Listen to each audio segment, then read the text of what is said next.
اعوذ باللہ من الشیطان الرجیم قال رب اشرح لي صدري ويسر لي أمري واحلل عقدة من لساني يفقهوا قولي واجعل لي وزيرا من أهلي هارون أخي واشدد به أزري وأشركه في أمري كي نسبحك كثيرا ونذكرك كثيرا إنك كنت بنا بصيرا قال قد أوتيت سؤلك يا موسى رب اشرح لي صدري ويسر لي امری واحلل عقدة من لسانی یفقهوا قولی فالحمد للہ والصلاة والسلام علی رسول اللہ وعلی آلہ وصحبہ اجمعین۔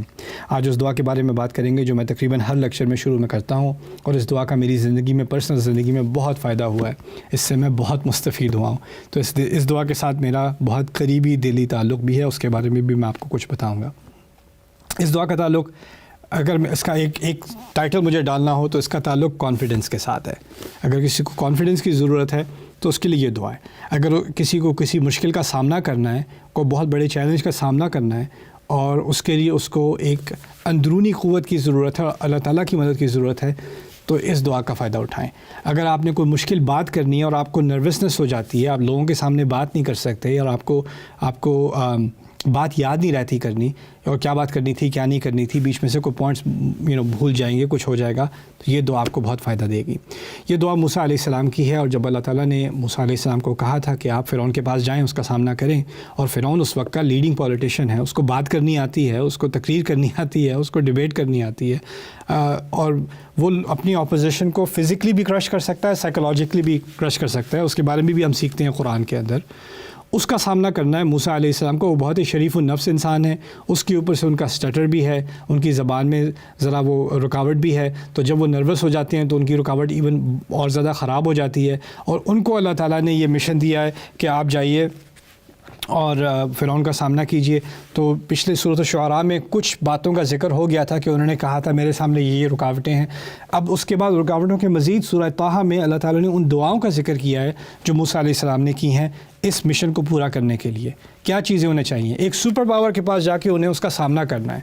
دنیا کی سب سے بڑی سپر پاور ہے اس زمانے کی، جو کنگڈم ہے، جو مملکت ہے فرعون کی، اور ان کے پاس کیا ہے؟ کون سی آرمی ہے ان کے پاس؟ کون سے ریسورسز ہیں؟ ایک وہ ہیں، اور ایک ان کا بھائی ہے جو اللہ تعالیٰ نے انہیں دیا ہے۔ اور جو بھائی ان کا ہے جس کی دعا وہ بھی مانگنے والے ہیں مزید تفاصیل کے ساتھ، وہ بھائی بھی کیا ہے؟ وہ اس ہارون علیہ السلام کا سٹیٹس مصر کے اندر غلام کا ہے، وہ کوئی جرنیل نہیں ہے، کوئی ہائی سٹیٹس نہیں ہے، تو وہ تو خود اپریسڈ قوم ہے، مظلوم قوم ہے، اور یہ خود وانٹیڈ فار مرڈر، ریفیوجی، تو یہ تو بھاگ کے نکلے ہوئے ہیں، اور یہ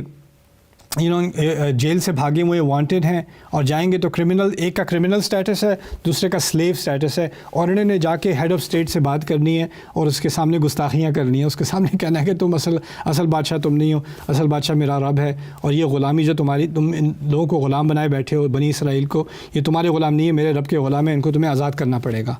ان کو جا کے یعنی ان دونوں نے جا کے فرعون کو خبردار کرنا ہے۔ آپ اندازہ کیجئے آج بھی کنگڈمز ہوتی ہیں دنیا میں،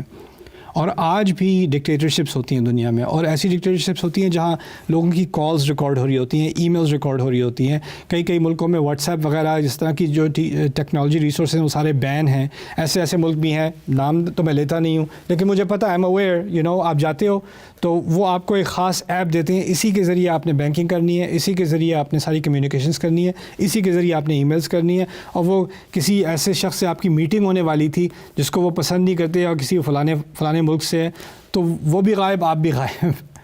اتنا کنٹرول ہوتا ہے ڈکٹیٹرشپس کے اندر، اور فرعون تو ڈکٹیٹرشپ کی مثال ہے نا، اعلیٰ مثال ہے۔ یہ آٹوکریٹک اسٹیٹ ہے، اس کے اندر ایک ہی ہیڈ آف اسٹیٹ ہے، وہ اپنے آپ کو خدا مانتا ہے، وہ الٹیمیٹ اتھارٹی ہے، اس کے خلاف کوئی بات نہیں کر سکتا، اور انہوں نے جا کے اس کے منہ پہ اس کی بےزتی کرنی ہے۔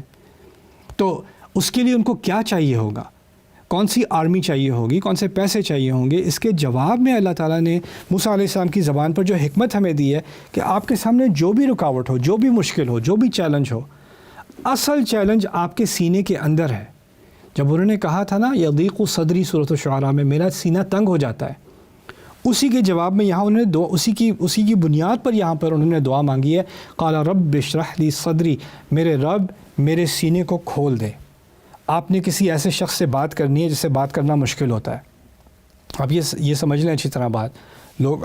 میں آفن کہا کرتا ہوں، اپنے اسٹوڈنٹ سے کہا کرتا ہوں، تم میں سے کچھ لوگ لائرز ہو، ڈاکٹرز ہو، ٹیچرز ہو، پروفیسرز ہو، اپنی فیلڈ میں کانفیڈنٹ ہو، تمہاری لوگ بات سنتے ہیں، تم جب بات کرتے ہو تو لوگ اس سے کنونس ہوتے ہیں. لائر کو اچھا بھلا کیس کرنا آتا ہے، اپوزیشن کا سامنا کرنا آتا ہے، اپنا کیس کنونس کرنا آتا ہے، جوری کو کنونس کرنا آتا ہے، جج کو کنونس کرنا آتا ہے. لیکن ایسے لوگ بھی ہوتے ہیں اسی لائر کی زندگی میں، اسی ڈاکٹر کی زندگی میں، اسی پروفیسر کی زندگی میں، اس کے گھر میں اس کے فادر ہوں گے یا انکل ہوں گے یا بڑا بھائی ہوگا یا اسپاؤس ہوگا، کوئی بھی ہوگا جو ان کے سامنے ان کو بالکل چپ کر دیتے ہیں.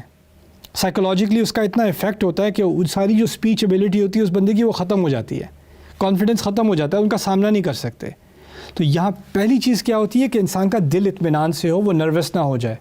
کیونکہ نروس ہو جاؤ نا تو اسمارٹ سے اسمارٹ بندہ بھی بیوقوف سنائی دیتا ہے. میڈیا میں یہ